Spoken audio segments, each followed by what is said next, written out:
Welcome to today's session. We're excited to present Agriculture as Infrastructure, Building Health from the Ground Up. Leading today's session are Matthew Redmond, co-owner and CEO of Agriburbia, and Matt Edmond, Design and Technology Associate. Point brings over 25 years of experience in agriculture, planning, and geospatial technology, with a passion for reintegrating farming into our everyday environment.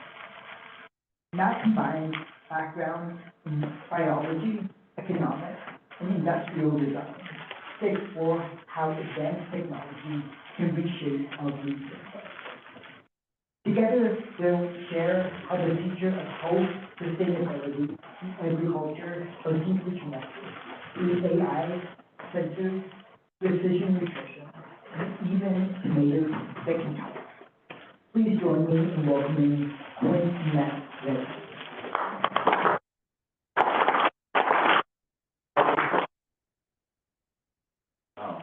Can you hear me? Is it better with or without the microphone? With. Okay, I'll use the microphone. Well, thank you very much for giving us a little bit of your time while you eat today.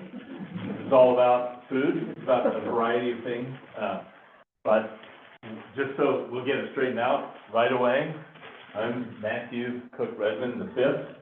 So my nickname is Quint. I've been called Quint my whole life. And the younger, smarter one is Matthew Cook Redmond the sixth. Sexy's not a great name for guys like that. Smarter. So, the short end of it is also, I need to introduce two people who are in the back. That's my wife, Jenny. She's co-owner of the firm. And our design partner, Paul Newt, who a lot of his handiwork is what you'll see on the screen here today. So this is a little bit of a new idea. I think it's important. We're thrilled to be part of Innosphere in a variety of different ways. We have a whole different take on how agriculture may or may not turn out. I need to preface by saying we're not against any different kinds. We believe in all things the way people want to grow them, or the way that currently being done so that we actually can eat and have. What we're trying to do is figure out the next stage of how it goes. So, who's gonna do the slide? Oh, you're gonna do it. No, you're the smart one. You do the slide. So, there's two related global problems, and people don't really always know that they're related. But our diet and 30% of the medical GDP is caused by chronic illness. And that's really a difficult problem. But that stems from the way we grow things and how far they have to travel and the whole supply chain. So that's one problem. The other problem is on the other side, the agriculture side, about packaging, carbon consumption, traveling 1,500 miles to get to your plate. Those two, if you could solve them together, would be ideal. And so, next slide. Our goal is to bring food production as close to consumption as possible. That is the fundamental idea. If we can produce it so that it doesn't have packaging, doesn't have to travel, it's fresher, it's healthier for you, all those things happen magically by proximity, by growing it close to you. The technology that we're working on, it's modular, it's scalable, it reduces water and energy consumption. We're going to go through it a little bit on how all that works, but ultimately, it focuses food production on health. We even do a thing called precision nutrition, right? So we have projects where we test people's blood and figure out what they need, and then literally grow that for them inside their development. So, health and agriculture are fundamentally linked. We talked about it. 70% of Americans are overweight or obese due to traditional food production.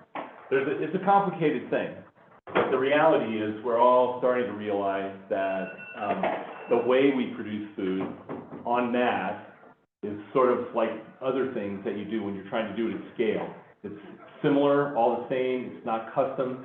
So the idea of trying to get custom food to each person that they need as close as possible is where we're going. Ultimately, Heat Systems, which is the name of our product, it's actually the way we do that is like we're the Uber of farming, for lack of a better term. And we'll explain how in a minute. Go ahead. All right. So this is the population trend. We actually had a young lady who came to us when our office was in Golden. She actually graduated from Cornell, and she rode her bike from Ithaca to Golden. And she was on her way to California. This was several years ago. And she loved what we were doing, and she said, can I stay and help for a year? So we hired her. She stayed and helped for a year, and she's the one that normalized all these numbers for us or whatever, but it's stunning. So this is the U.S. population. This is the farm population over the same time. This is the percentage of farmers in the U.S. labor force over the same time. This is the number of farms over the same time. This is the obesity rate, and this is the healthcare cost in billions. Anybody figure out the problem? Right? So literally, I talk about it sometimes. It works the same in anything that has a personal relationship, and we believe that food has a personal relationship, just like teaching. If you tried to teach second graders in an auditorium of 5,000 kids, how much do you think it's patently impossible, right? Like the idea is the closer you get to the person that's producing your food and the knowledge of that, the better. Go ahead. You got her? All right. So the goal of the company, including the technology, is to get 30 million new farmers. And that's 10% of the population, right? So at any given time, there's like 8% architects, there's 10% finance people, there's must be at least 60 or 70% lawyers. Is anybody a lawyer? Didn't mean to. Ultimately, if we had 10% of the population actively engaged in food production in some fashion, the tapestry of food would change entirely in the country. These are not Mr. Green Jeans. These are not, what we think of as farmers. They're hospitals, clinics, school districts. All of these we have as clients already that are interested in producing food for their clientele. Ultimately, developers, cities, counties, and even accelerators that want a healthy future can be part of the food production picture. All right, so this is a different supply chain than typical, and this is really hard for people to get, that we're so good at it. This is a good thing, right? We were so good at producing food and getting it to Kroger, right? But the idea is different. So that happens by farmer transportation, storage is transportation, processing, packaging, transportation. Just by the time it gets to you, literally it's touched 80 people's hands. The forklift driver, in and out of the truck, 10, 15 times, whatever. You guys get the picture, right? This, and here is our idea, right? Farmer to consumer. Even better is the farmer is the consumer. So if you're a school district and you're both the farmer and the consumer, then the kids get to know how it all works. They get to learn about it. It's part of their day. It goes right into the school. We've done 2 or 3 schools. We did a whole study for Denver Public Schools. We can tell you about it in a little bit. But ultimately, this versus this. So we call this the supply link instead of the supply chain, right? Okay. So this would include a couple of ideas that are already out there. The sharing economy, right? So the sharing economy is Etsy and Uber and all these things where you have excess capacity. You have a car and you have excess capacity because it's not going all the time. So if you can figure out a way to get somebody in there and to pay you for it, then you're making better efficient use of all of that asset or whatever. So this whole idea of the sharing economy, too much for this conversation, but I think you all understand that. And then this is actually a gentleman, Rob Walcott, who we met about a year ago, and we started this back in 2012, this whole journey. We started our patent in 2017, but the idea came in about 2012. Ultimately, last year, he published this book. He's a guy from Kellogg Business School. But this whole book is about everything being proximal, right? Like, who's gone to a movie lately? Your movies come to you, right? It's called Netflix. I mean, if you want to, you make a specific trip to a movie theater, but functionally, everything is gonna come to you. And food will be the same, right? Like, food will be the most important proximal piece. Go ahead. Here, this is yours. Yeah. So basically, the fundamental issue, like we were saying, is that agriculture is a little bit behind in this general trend of bringing things closer to you and to you instantaneously. Your music, your entertainment, even 3D printing gives you the ability to create things almost instantaneously. There's a huge gap in the technology for agriculture that would give you that same ability.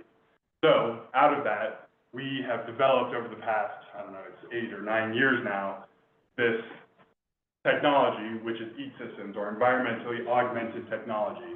And the largest thing to take away from this is that we look to capture 85 to 90% of the value of a greenhouse without having to pour a foundation, without having to pull a building permit, and then without having to close a door and heat it and cool it year round. So a few key things about the technology is that it's geothermally heated, so you keep the seedbed at 55 degrees year round. It's all drip irrigated, so it's water efficient, and then there's also an energy component with the photovoltaic panels, as well as a sensor component. So each individual section has air temperature, humidity, soil temperature, and soil moisture content sensors. And we'll go through in a little bit how, when you have a network of these out there, what data comes back to you. And then it also is all networked, right? So it goes up to the cloud and then comes back in the form of your phone, and you know anywhere in the world what food is growing and what the status of that food is. So, do I need that? Yeah. So here's sort of the fundamental idea and why we think this is very appropriate from where we are as far as with the NSF grant and sensor deployment. All of the information you get about traffic, right? You want to know where you're going and how long it's going to take you to get there. All of that is driven by a product that had a sensor in it. It wasn't a paid sensor that was out there, right?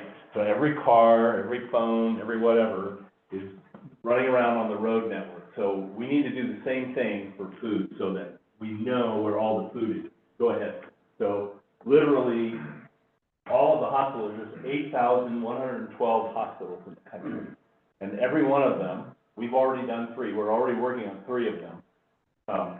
Would probably be interested in having some amount of food outside their door. Depends on their whole, operation or whatever. Go ahead. Public schools, like you say, we've already done 3 school districts, 107,000 churches. Every church that was built in the country basically bought the lot next door for expansion, right? And they're all interested. What's fascinating is that churches and food banks go out and try and buy or beg for food when they could be the production unit for the food, right? So we can't, that's where we are. So even if we only got 10% adoption of all those things, we'd have 26 million sensors distributed across the country, all giving us weather data, soil moisture data, ET, evapotranspiration data, all those things. And it wouldn't cost a nickel. The people that buy the trellis use it for their benefit so they can farm, but that data all goes to the cloud. So what's Elon Musk's favorite thing? Right? Selling the Tesla doesn't make that much difference. It's important, but it's the data that comes from it, right, afterwards, forever and ever after he sells that. So go ahead. So as Matthew was saying, the critical part for us is that this is really adoptable. You don't have to have a building permit. It's modular, it's scalable. You can put up 6 sections of trellis if you want. If you just want to grow stuff for yourself, if you just want to grow stuff for it's also scalable if you want to do 10 or 15 acres you can do it. You can do as many acres as you want. But as a practical matter, it's so intensive because it grows vertically. But ultimately, when you get the network of the trellis out there, it's like an outdoor Amazon warehouse, right? It's indexed, and all the food up and down the aisles is all known and knows where it is. So it generates energy, saves water, conserves land. It can be roof mounted. So literally, a lot of warehouse folks are talking to us about putting on a flat warehouse. It's SaaS-based and automated.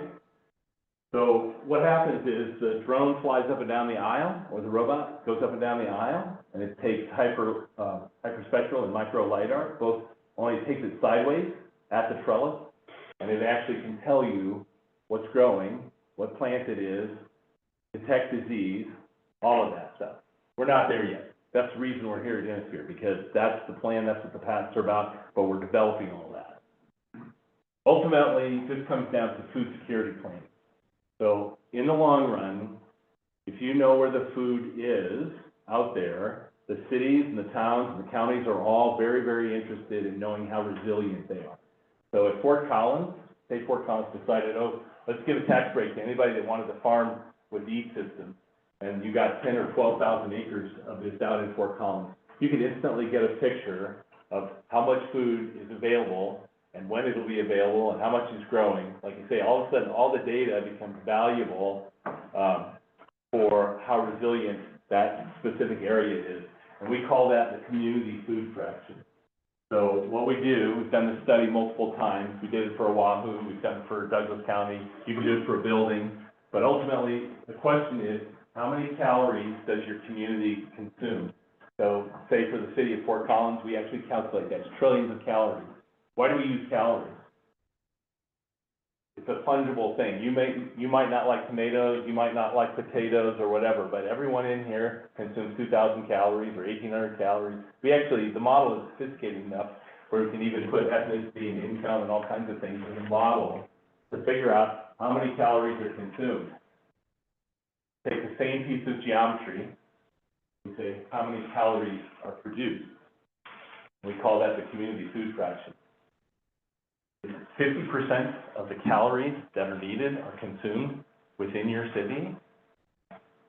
It's automatically green. It's automatically healthier. You're automatically saving carbon. All that happens automatically if you actually get to that point. But ultimately, the whole point is research and planning. We have a whole agenda for that about using the food fraction, using irrigation and water security. Like, obviously, water is really important here. We work all over the country, so some places we have too much water. And then literally the agricultural infrastructure to support that. Meaning, it needs pressurized water. So you either have to create that pressurized water if you're out in the hinterland, or you're inside a city system. This is actually a little bit older, but it's still basically true. 73% of the water use is agricultural surface irrigation. We like saving water with our lawns. I'm actually a board member, or was a board member at Colorado Waterwise, but saving turf grass, not going to solve the problem. We have to figure out how to eat on less water, closer and on less water. Sprinkler irrigation, so this is all the center stuff there. And we like this slide because it just tells you, like, on a daily personal basis, this is how much water comes by taking showers, washing your hands and all that stuff. This is the water that's actually consumed by getting your products to you, whatever that is, food and other things. This is actually the water that's embodied in what you eat every day. This is per person. So, like I say, solving the water issue, eating healthier on less water is ultimately the concern. So we have a few ways of addressing this, like we've been talking about. One is the technology, and then the other is this land use idea of agriburbia, or agriculture in suburbia, and building the infrastructure that you need to have this amount of production. So we have projects all over the country over the course of the 25-year history, and each one is unique, but each one has quality of integrating food into the subdivision. So this is actually one we're working on in Brighton currently. It's a housing authority, and they came to us and had a parcel they wanted to develop, and didn't want it to be traditional, right? They wanted things for kids to do. They wanted their subdivision to be healthier. And they wanted us to do the community food fraction that we've been talking about as well. So on the right-hand side here, we counted all of the units, and we know exactly what's growing there, the orchards, the technology that's integrated, and some of the traditional gardening. And we calculated it for 208 units, about 14 to 15% of the food can actually come from that subdivision. It's also technologically integrated. So the residents of this community are able to look on their phone and see what's growing around them when it's ready to pick. And that creates a true sense of community, right? Like we've seen golf course communities that people love to live in, and it's green, but there's not a true sense of belonging and interaction with your peers there, because you're not responsible for growing something together. Are there any of the trellises here, or is it just? Yeah, there are. Oh, yeah. There are. Where are they in the depth? Is that? All of this. So all of this right here is the central piece of it, and then in this first rendition of it, it's spread throughout the site. And this is 30 acres, 35 acres. And then on the opposite end of the scale, the spectrum, there's this, we have one in Texas that's a large, old cattle ranch. And one of the cool things about this one is the intergenerational intent. So the owner of this property likes to say, like, where's my mom gonna live? He's living in here, where is she? How can I take care of her, and how can she help take care of my kids when I'm out doing stuff?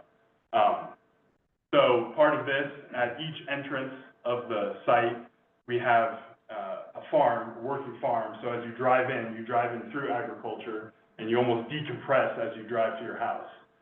One of them is a STEM education school. There's another that is going to be a mercantile store for residents. Similar to the last one, it's completely technologically integrated.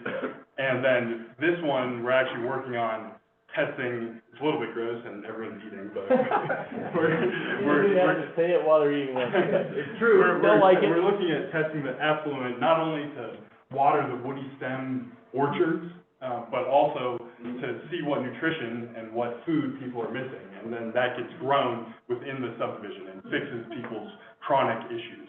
So that, just to make that point really clear. So literally, the water, this is on city water, but it's on individual septic. These are 1 acre lots, 3/4 acre lots, and 1/2 acre lots. It's intergenerational, like it's deliberate that some of the lots are less expensive. We even have patio homes. On a side note, getting something like this actually approved, oh my gosh, right? We're going on 2 years. Everybody loves it, the community loves it, getting the actual PD approved. But literally, there's orchards and vineyards all throughout. These are all in the open space or whatever, and all of that is watered off the effluent of the septic system. It's a new technology, it's a membrane technology called FAST, and it's tertiary quality. Like once it comes out of the membrane, it's tertiary quality. So you can water anything that's lignaceous, anything that has a woody stem, for food. So you're using the water twice inside the subdivision. You're using it in the house, doing all that stuff, and then you're watering the orchard or whatever. This is pretty cool though. This is a big sales point. So this is a STEM school on this side, and your kids, it's like a combined deal. Your kids can go to class online, but when they actually need to do their science experiment, they can walk down the trail to the school or whatever, and they can do their science experiment, all that part of it. This is the concierge, or we call it the food ambassador, or the farm ambassador.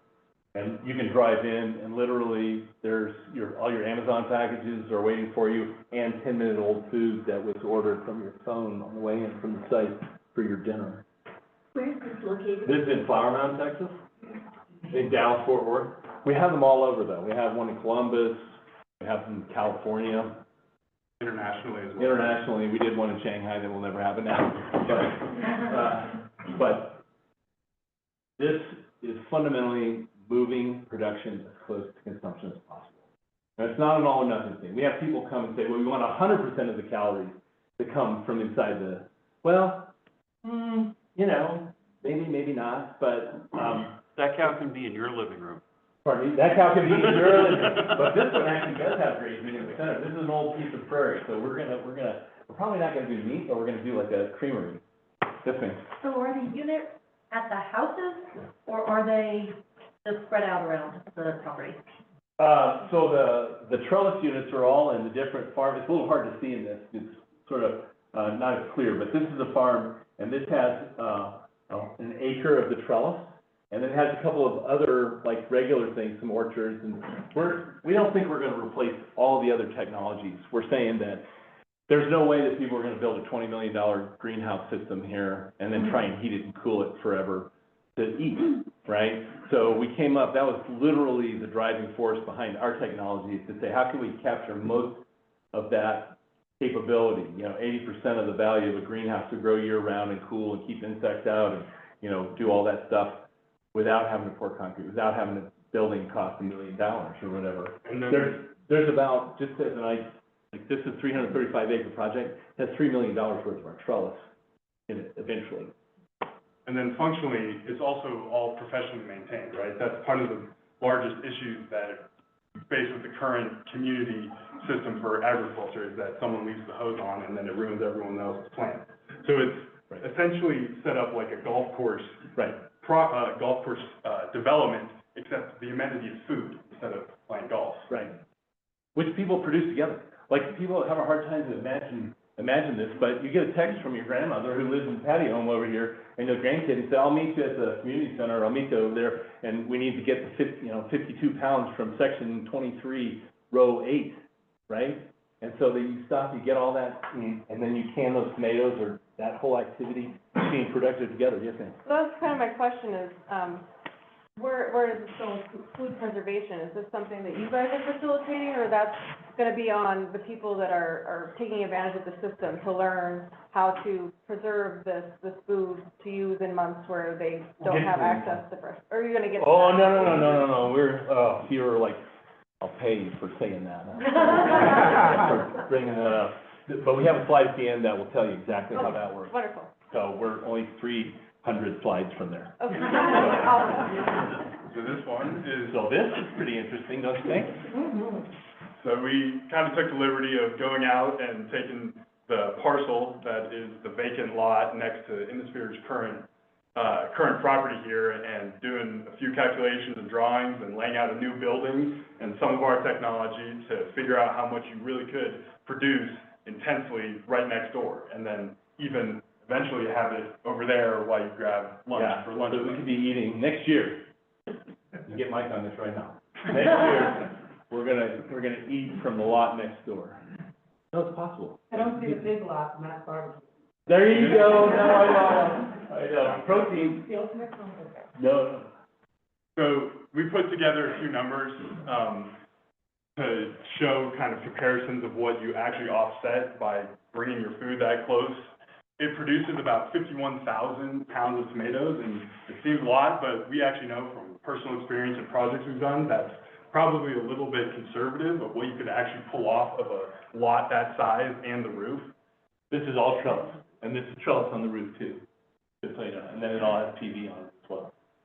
And so that caloric equivalent is about 207,000 plates, which, when you offset the vehicle miles that you would need to bring that to Innisphere instead, is about 23,000 vehicles total and 124,000 metric tons of CO2, which, and then also from the water savings from drip, it's about 55% of the building's total water usage that you save, and you produce all that extra food. And from an energy standpoint as well, you could run the building that we proposed, which is about a 2-story office space and then some research labs, for 185 days a year. Of course, you can't do that here where it's sunny all the time in Colorado, Yeah. but So these are sort of hip shots, but they're not really. They're like literally, the idea here is if you develop the lot next door with a different focus in mind about making habitat for people, right? Food and shelter and, you know, community and a place to meet and talk and do productive things. It changes entirely how the whole thing works. And this building is something that they would very likely build as additional office space, but with the additional trellis.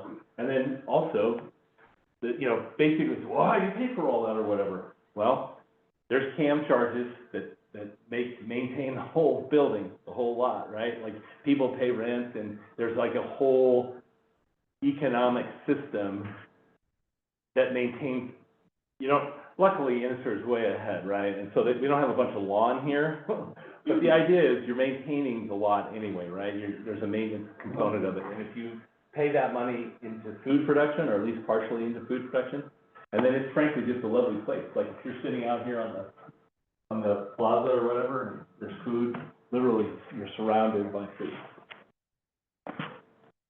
Oh, this is the history. You don't want to know about the whole history. I guess you sort of do, but we've actually been at this for a long time. We started in the real estate development world in '97, and we did sustainable real estate development for many, many years all along or whatever, and then, I don't know, it was roughly 2014. Jenny comes from a farm back in Pennsylvania, and I grew up farming and ranching here, even though both of our parents were not farmers. Her dad was an academic, and my dad was an engineer, actually from school of mine. And, but we both love to be outside, we both love, producing something or whatever. So the idea came, and then during the downturn, in '08, we actually, farmed, and it was a total disaster trying to farm, specialty crop farm the old way, right? Back breaking, bending over, even though we had drip tape and other things. So we said, we got to figure out a way to really farm and really put food in subdivisions, in living places or whatever. And then the patents we started on 2017, we have 2 patents. The design of the hoop is the design patent, and then how the whole field works is our utility patent that's already granted, and we're working on our 3rd update of that. We have a different head. Actually, this is we're going to thank everybody at the end, but this was the first prototype. You can't see this. This is on the top of Spur. This is on the top of the Terra building down there. So we had a little trial down there. Oh, there's the thank you slide. Tim's not here. Robbie, thank you, Robbie. Monty, take a bow. Everybody that knows Monty, the story is that we found Monty sort of by accident in one of these meetings, and he is helping us. Unbelievable, the value that he's helped us with our financial modeling. I don't want to make it cut to the chase too much, but this is a big potential deal, right? Like the Uber of farming, right? It's a SaaS or HOS-based idea. So you get the trellis. If you don't want to pay for it, we finance it for you. You pay, it's like buying a Dell server or whatever, and then eventually the hardware gets paid off, but the SaaS revenue continues forever. But that SaaS revenue literally will send a message to your phone that says there's 20 pounds of tomatoes ready to be picked on this aisle, in this section. So there's a whole AI. You have to be careful. Here's a quick story. We have time. We have to be really careful about technology, and here's why. We actually had a project in Richmond, Virginia, and it was a 55-plus community. And it was at the very advent of the trellis, so we had a picture of it. And I'm like a techie, and I'm showing everybody, oh, this is so cool. We're gonna farm with this trellis and all these robots and drones and stuff. And a woman just paid like, $80,000 for a lot there. And she came up and she goes, how dare you say that? I bought my lot because I want to get up in the morning and go prune and pick and figure out how to be productive. Oh, maybe we should think about the appropriate use of technology. So it will tell that woman when there's things to pick or whatever, but the idea of it being completely automated, we don't want to do that, right? Like, we have to have purpose in our lives. And so we have to design it so that we make that happen rather than do it, rather than just... the augmentation fees. David Raines was our client manager, the COI collaborators. Alex is not here either, did I see Alex? Or meanwhile, these guys we met here through, Innisphere or whatever, the data guru, like he's gonna help us with all of our data. It's a massive data thing, right? Massive. If you get a picture, hyperspectral image of each section, at least once a day, and all that goes to the cloud, right? It's big, but that's okay. That's how it works right now, right? And managing all that. And by the way, like literally that becomes really, really valuable. As I was mentioning, the cities are really interested because that's how they're going to be able to factually figure out how resilient they are, right? Because they'll get a license for the data, for a certain component of the data that says, yeah, at any given time, there's, 100,000 tomatoes growing in our community. Dawn, thank you for coming. Dawn is our favorite CSU person. She helps us through everything. First people that don't know Dawn. And then Jenny's not here, she's here. And then we have lots of other folks at CSU that we collaborate with or whatever. Jenny, I mentioned, me, Paul in the back, Matthew, he just graduated from Tulane last year, biology and economics, and he's killing it. And then these are a series of the folks that we've gathered along the way. We're a little bit different company. We have the idea, we're a going concern, we make money along the way, it's all paid for, no debt, all the patents or whatever, and then this woman is from North Dakota, she's a brilliant plastics modeler or whatever. We met her because she came out to farm with us one day or whatever. She says, oh, an engineer, and I got an MBA, and I'm like, oh, maybe you should be part of the company rather than just day labor. So, all right, show the woman the farm kit. Okay, so we said we weren't going to do this because we're supposed to focus on the technology because that's what we're here about. But we're also developers. This is a farm kit building, so it's actually a live work for farming. So you actually upstairs, you can make it as nice as you want. It can be all IKEA or it could all be brass plated and beautiful or whatever. The key to the building is the floor drains. The first floor, basically the ground floor drains and has fire protection. We have a STEM school version of it. We have a daycare version of it. We have a dentist that's going to be on 2 acres of our own mint, make our own toothpaste for our clients. We have, and we call those agriculturally augmented businesses.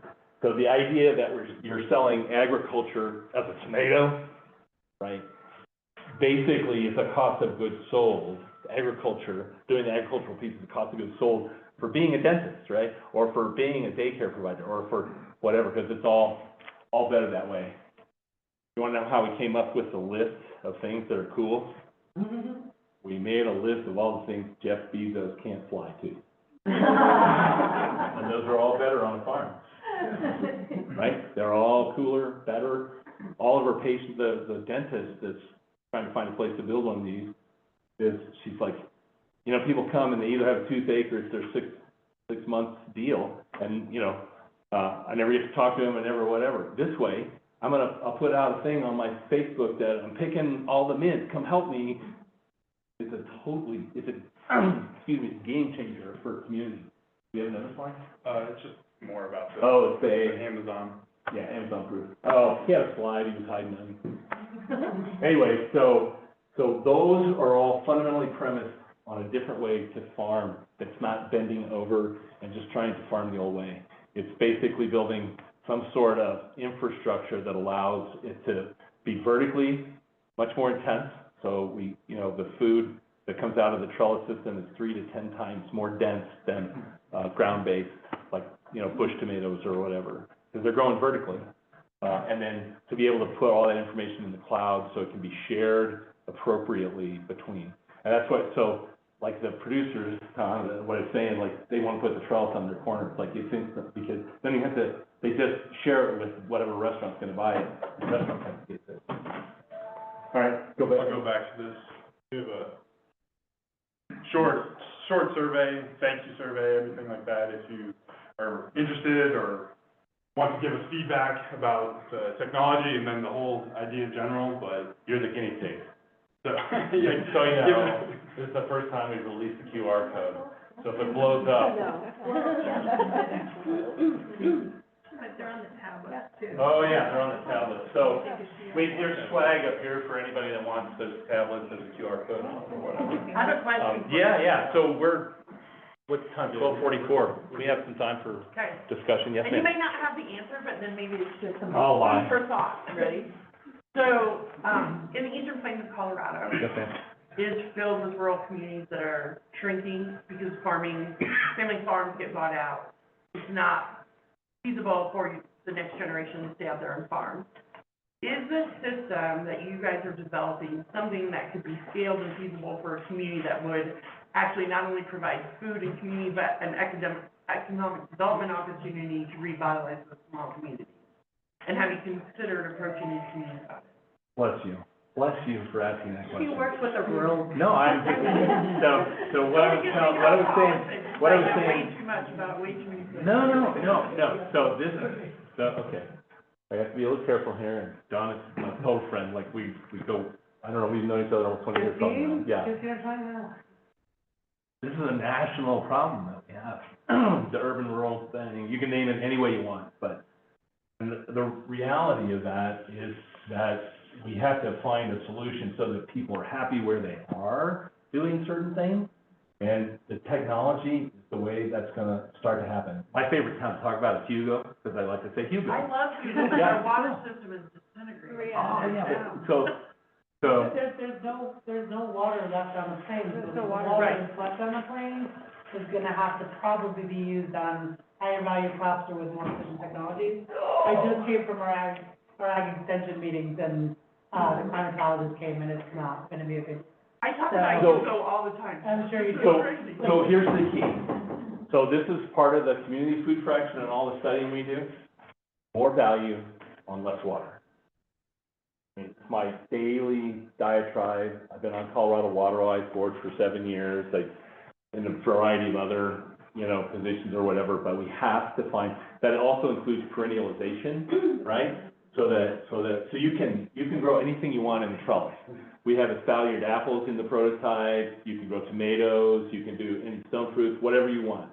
Literally, you can grow almost anything you want. You can even grow fodder. We have a tiered thing where you can grow grass or fodder on tiers on the trellis that makes it more intensive than just growing it on the ground. But the real important thing is that everybody is starting to understand that. And there's also, the current situation, a lot of people are leaving cities now because there is a better way. This is an international thing. There was a story on 60 Minutes a week ago or 2 weeks ago or whatever, in Japan. Everybody's leaving Tokyo, right? They're going to these villages that have no infrastructure, and everybody's panicked because we don't want to destroy it. But everybody's realizing that taller, denser isn't always better. Some things is better, sometimes it's better, but not always. So we actually, the thing that I was trying to explain to Monty when you came in, we just proposed on a study in Prince William County, Virginia. And they sent it directly to us. But the whole study is about that. Like, how are they gonna actually move forward, and they're gonna use tools like incentives to get people to grow food. One of the things is heating the trellis. We use waste heat from data centers. The data center word, right? Like data centers, everybody needs data centers, we need more data centers or whatever, but they produce massive amounts of, heat or whatever, right? Well, we can use them if it's appropriate. So figuring out how the system works instead of, I'm gonna grow potatoes because that's all I know how to grow, and my dad grew potatoes, and I hope there's a market, and I'll spray the crap out of them to make as many as I can. I mean, that's the model for agriculture right now, traditional agriculture. And I'm not like that, we live in Ginsburg. So we're not quite to Hugo, but we're already there. And we're there purposely. And the other thing that I would say out loud is that when a lot of people think that existing farmers don't want to change, don't want to do stuff, I can tell you, when we built our place out there, we're doing developing the prototypes and all that stuff, above board, they would say, oh, you guys are gardeners and whatever, and it would kind of be, oh, whatever. And then somewhere along the way, the guy next door to me that's doing sugar beets, I got 28 acres, private trellis on that. food. I can do it, right? Because they all know we're on a treadmill, right? There's only so much inputs we can do. There's only so much water. If we don't figure out what the coming solution is, you have to have infrastructure that has drip irrigation though. It has to be pressurized, right? And we literally live on a farm where we have Henry Lynn surface water that comes in from the ditch, and we pressurize it into a system so we can run the trellis from it instead of just literally furrow irrigating the farm field. So there is an answer, and we are definitely trying to figure out what that is, but part of it is a technological solution, not entirely. Yeah, I would love to see that. Don, you're the best, thank you. I have to go on. No, you're the best, thank you so much. Yes, sir. So, I agree, saving water, saving, CO2, all that kind of stuff, but it comes down to, at the end of the day, consumers want to pay less for what they get.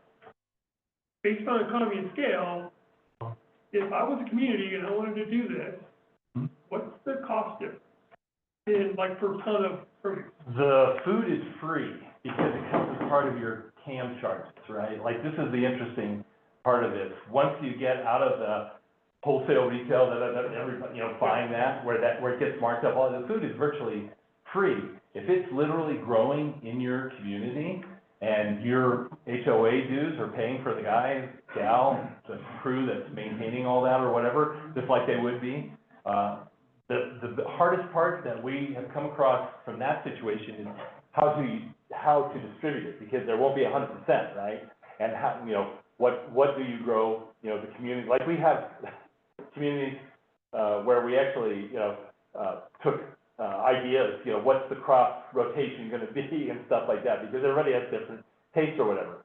But fundamentally, the price in food doesn't come from the actual tomato itself. It's some labor, which we're trying to reduce some, although not eliminate entirely, but automate some.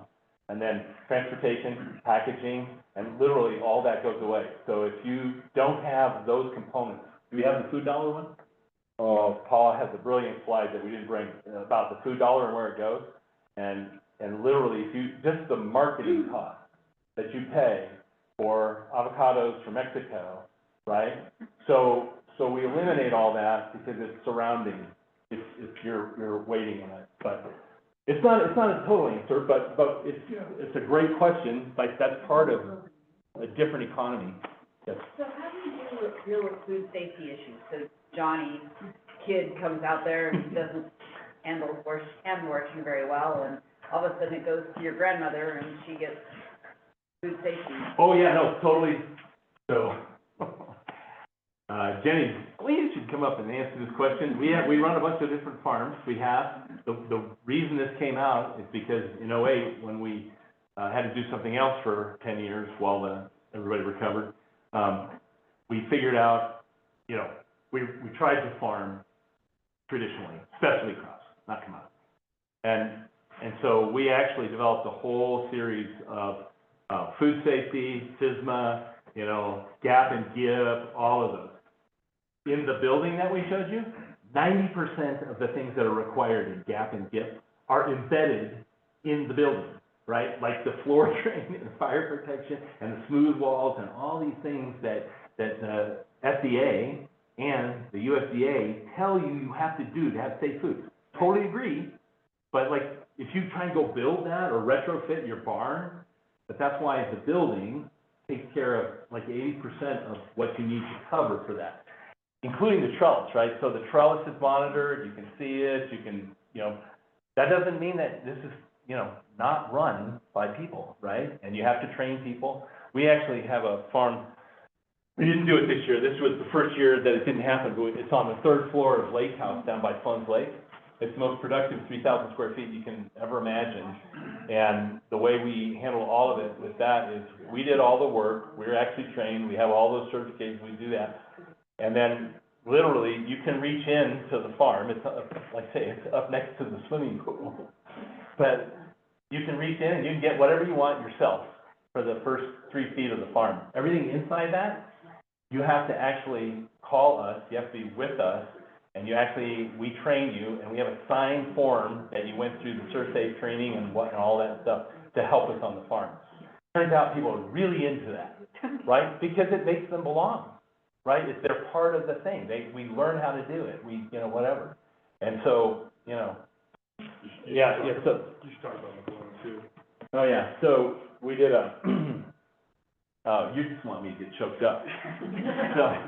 So we did a study for DPS. We did a food fraction that we're talking about, 85,000 kids. DPS owns 2,000 plus acres, almost all of which is a weed patch. And they spray it over and over, and they mow it over and over and over. And they just got it because every developer that developed, they said, we need 25% of your land for a school we're never gonna build, right? But they did, and that's the way it works. So they have huge real estate portfolio. So together with CU, with Don Lee, CU, we actually did a study, and we calculated all the food, we got their Cisco buy, we did all that, and then we figured out how much land and where in their real estate portfolio they could be self-feeding. Turns out it's really not that much, right? For fresh food, it's about 50 acres, or whatever, with intensive growing or whatever. And then if eating that quality year round, you have to have 250 acres because you're gonna fast freeze or you're gonna preserve some way, but it's still the same crop, right? It's not from, somewhere else on the planet. As part of that, we ended up building 2 farms for them. One was at McClellan, which is out in Montbello, and it's the worst performing school in the state. We built a farm, and we had no idea whether people would, to be really honest about it, we just told the district, that we don't know what happened. We'll plant it all, and hopefully, it'll all work out. I can tell you, we didn't lose a single tomato. Once the kids knew it was theirs, protected it, tended it, helped, produce the food, quite spectacular. It's about having common purpose. That takes technology. You can't do that by just throwing seed out in the field. You have to have the seedbed prepared, as they would say. Yes, ma'am. What would it cost to start up a system? Say a group of farmers decided to create their own, and that's what is traditionally a co-op, to do something along this line. What are they looking at for the startup cost? And then can it pay for itself as Monty gets to tell you that. No, I'm just kidding. No, that's what I'm not the presenter. You're just the brains behind it. That's okay. No, so literally, that's where we're at in the whole process here. We have patents we're working on. Monty's been really helpful over the last few months. It's a lot less than a combine, right? Like literally, if you compare what we're doing to traditional, guys go out and buy $1 million combine and then, just hope that there's a market for the wheat or whatever. This is not like that. But to make it affordable so that if you're a school district or a food bank or something like that, it's zero cost up front, and then it's amortized over time as you grow the food out of it. So we're working on a way to make it zero cost for the appropriate. Some other people, though, if you're a producer and you already got a going thing and you just want to maximize your corners or whatever, you're going to go to Farm Credit or wherever. You get your deal, and you just literally write us a check for the hardware, and then it's a monthly deal for the software. Did I successfully avoid the actual number? Okay. It's somewhere between $150 to $350 a section, and that depends on how much information you want, right? So if you just want the temperature and humidity, only the basic thing you need just to know it's growing, it's time to plant, it's time, all those basic things, it's very inexpensive. It's just steel and, wood and things like that, right? It's like building a fence, really. If you want complete AI and all the sensors and all the things that come on that, so that it'll tell you, we just picked, 40 pounds of tomatoes and it's here and whatever, that's more expensive. That's on the other end. But there'll be some uses for that. So it's pretty affordable in some ways. Like I say, all this is we love greenhouses too. I love greenhouses. And one of my best friends is, one of the biggest greenhouse builders. But that's a different model, right? Because you have to heat it and cool it all the time, and you have to get a building permit, and you have to pour concrete and all that. This is not that. This is modular. You can go out plant a quarter or acre of it, try it for 2 years, if you don't like it, you can take it out and, you know. So, yes, sir. You have prototype facilities, you mentioned, around one in Singapore? We haven't done one, we did a plan for that, and it's not built, Okay. it didn't get built. Of the ones you have built, how many of them are still successful? Still happy with what they're doing? We're not there yet, so they're all in-house, right? So we have one on top of Spur, which was marginally successful, like we got the software to work, the QR code worked, and we had classes come up there or whatever, so pieces of it, this is like real technology, you know, this isn't like dreamland, right? This is like, I mean, this is how real it gets. I'm down there on the top of Spur, and I try and get the QR code, and it doesn't work, and I use the other part of my phone, and I scream, Jenny, the software's not working, right? So we're real folks, right? We're trying to figure out how to make this go. So things like that. We have the much newer version that's gonna have the PV on it and like full boat, and this will be the first full season for that out of Kingsburg. Can people, you have tours through your? Oh, yeah, sure, we'd love to. I mean, it's, Are they regularly scheduled, or does it? oh, no, it's on call, like, we host water people out there to show them what we're doing, we have schools out there, out-of-state schools, we have high schools come or whatever, and then I give them the whole shtick, you know, and they have to, but we usually have like barbecue and smoke, not that this wasn't delicious, brothers, thank you very much, but we, like, you know, it's like we have a whole program to show people what we're doing out there. Put in development, so yeah, so make sure that you have a way to get in touch with us or whatever. Yeah, that's right, you got, oh, he got one, awesome. Came with a coffee. Oh, yeah, absolutely, here, pass those around, I think we have enough for everybody in the room. Yes, ma'am. Normal people buy them? Well, it depends on what normal is, right, yeah, I mean. Okay, so not me. Yeah, no, anybody, I mean, so, all right, since we're all personal friends now, everybody always asks, when am I gonna see it in Home Depot? Right? Like, that's the natural progression, right?